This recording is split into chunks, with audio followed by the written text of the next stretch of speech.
1 जून 2001 को नेपाल की राजधानी काठमांडू के राजमहल में चल रही एक फैमिली डिनर पार्टी चंद मिनटों में शमशान में बदल गई, जिसने नेपाल से 240 साल पुरानी राजशाही को हमेशा के लिए खत्म करने की नींव रख दी थी।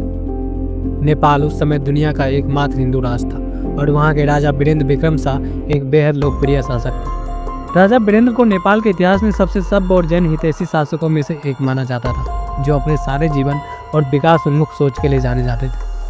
नेपाल के एकमात्र हिंदू राजा होने के नाते उन्हें पारंपरिक रूप से भगवान विष्णु का अवतार माना जाता था। यह उनके राज्याभिषेक के अनुष्ठानों में भी झलकता था, जहां उन्हें पृथ्वी और विष्णु के मंदिरों से प्राप्त मिट्टी से तिलक किया जाता था। उनका पूरा परिवार नेपाल की जनता में काफ़ी लोकप्रिय था और उनके बड़े बेटे क्राउन प्रिंस दीपेंद्र गद्दी के वारिस थे और उन्हें लोग भी बहुत पसंद करते थे। कुछ रिपोर्ट के मुताबिक प्रिंस दीपेंद्र देवयानी राणा से बेहिंसा प्यार करते थे। देवयानी का ताल्लुक नेपाल के राणा वंश और भारत के ग्वालियर के सिंधिया राजघराने से थे। देवयानी की मां उषा राजे सिंधिया ग्वालियर के महाराजा जीवाजी राव सिंधिया की बेटी थी और यही रिश्ता झगड़े की जड़ था।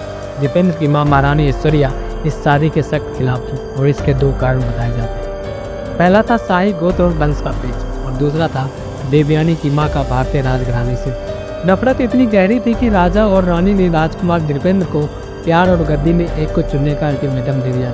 1 जून 2001 को नेपाल का शाही परिवार एक फैमिली डिनर पार्टी के लिए इकट्ठा हुआ। यह पार्टी आमतौर पर महीने में 2 बार शुक्रवार को होती। डिनर में राजा वीरेंद्र और रानी ऐश्वर्या के साथ पूरी फैमिली मौजूद थी। शुरुआती रिपोर्ट के मुताबिक प्रिंस दीपेंद्र नशे में डिनर में आए थे। कुछ चश्मदीद बताते हैं कि वह लड़का रहे थे, इसलिए उनके छोटे भाई प्रिंस निरंजन और चचेरे भाई पारस ने उन्हें उनके कमरे तक छोड़ दिया।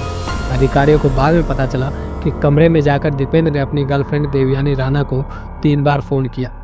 उनकी बोली लड़खड़ा रही थी, लेकिन तीसरी बातचीत में उसने कहा कि वह सोने जा रहा है। लेकिन प्रिंस दीपेंद्र आर्मी की वर्दी पहनकर और 3 बंदूकें लेकर अपने बेडरूम से बाहर निकला, जिनमें से एक M16 असल्ट राइफल थी। महल के एक असिस्टेंट ने उसे सीढ़ियों पर देखा भी, लेकिन उसने रोका नहीं, क्योंकि पहली बात तो ये था कि दीपेंद्र को बंदूकों का शौक था और डिनर पार्टी नारायण नीति पैलेस के बिलियार्ड रूम में चल रही थी। चूँकि यह एक प्राइवेट इवेंट था, इसलिए वहाँ कोई गार्ड भी मौजूद नहीं था।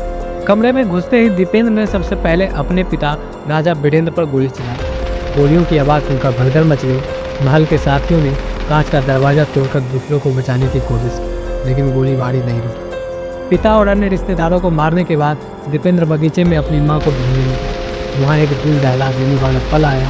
कहा जाता है कि उसके छोटे भाई निरंजन ने दीपेंद्र से माँ को छोड़ देने की गुजारिश की, चाहे तो बदले में वो उसे मार दे। लेकिन दीपेंद्र पर खून सवार था। उसने अपने छोटे भाई को गोली मारी और फिर अपनी मां महारानी ऐश्वर्या की भी हत्या कर दी। जब उसने 9 लोगों को मार दिया, तब उसके चाचा ने आगे बढ़कर कहा, तुमने बहुत नुकसान कर दिया है, अब बंदूक दे दो। जवाब में दीपेंद्र ने उन्हें भी गोली मारकर घायल कर दी और चंद मिनटों के अंदर नेपाल का पूरा शाही वंश खून से लथपथ फर्श पर पड़ा था। अंत में दीपेंद्र ने एक छोटे पुल पर गया और खुद को भी गोली मार दी। इस घटना का सबसे अजीब और विडंबनापूर्ण पहलू इसके बाद तुरंत घटित हो।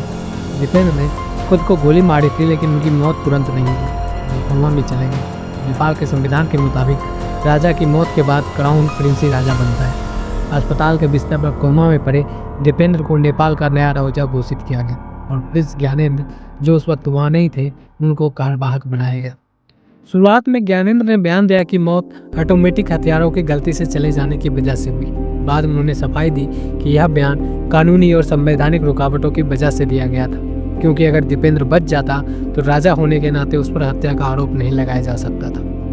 जांच में दीपेंद्र को ही दोषी पाया गया, लेकिन उनका राज सिर्फ 56 घंटे चला। 4 जून 2001 को दीपेंद्र की मौत हो गई और उनके चाचा ज्ञानेंद्र वीर विक्रम शाह को नया राजा बनाया गया। इस हत्याकांड ने नेपाल की जनता को झकझोर दिया। लोग मानने को तैयार ही नहीं थे कि उनका चहेता प्रिंस अपने माता पिता की हत्या कर सकता है। सड़कों पर दंगे भड़क उठे। चूंकि उस डिनर में ज्ञानेंद्र मौजूद नहीं थे और उनका बेटा पारस चमत्कारिक रूप से बच गया था, इसलिए जनता ने इसे ज्ञानेंद्र की साजिश माना। हालांकि आधिकारिक जांच आयोग ने दीपेंद्र को ही दोषी ठहराया था, लेकिन इस एक घटना से नेपाल में राजनीतिक अस्थिरता का जन्म हुआ। राजा वीरेंद्र एक उदार राजा थे, जिन्होंने लोकतंत्र को जगह दी थी, लेकिन उनकी मौत के बाद माओवादी आंदोलन तेज हो गया। राजा ज्ञानेंद्र स्थिति को संभाल नहीं पाए और जनता का भरोसा खो बैठे और अंततः 2008 में नेपाल से राजशाही खत्म हो गई और वह एक गणतंत्र बन गया। नारायण नीति पैलेस आज एक म्यूजियम बन चुका है। जिन दीवारों पर गोलियों के निशान थे, उन्हें रिनोवेट कर दिया गया, लेकिन नेपाल के इतिहास में लगा वह घाव आज भी हरा है। 1 जून 2001 की उस रात ने साबित कर दिया कि सत्ता और प्रेम का टकराव जब हद से गुजर जाता है तो वह न रिश्तों को पहचानता है, न ही राजमुकुट की गरिमा को। एक डिनर टेबल पर शुरू हुई वह बहस एक पूरे युग के अंत का कारण बन गई। अपनी राय कमेंट जरूर करें और ऐसे ही वीडियोस के लिए जनवल को सब्सक्राइब करो। जय हिंद।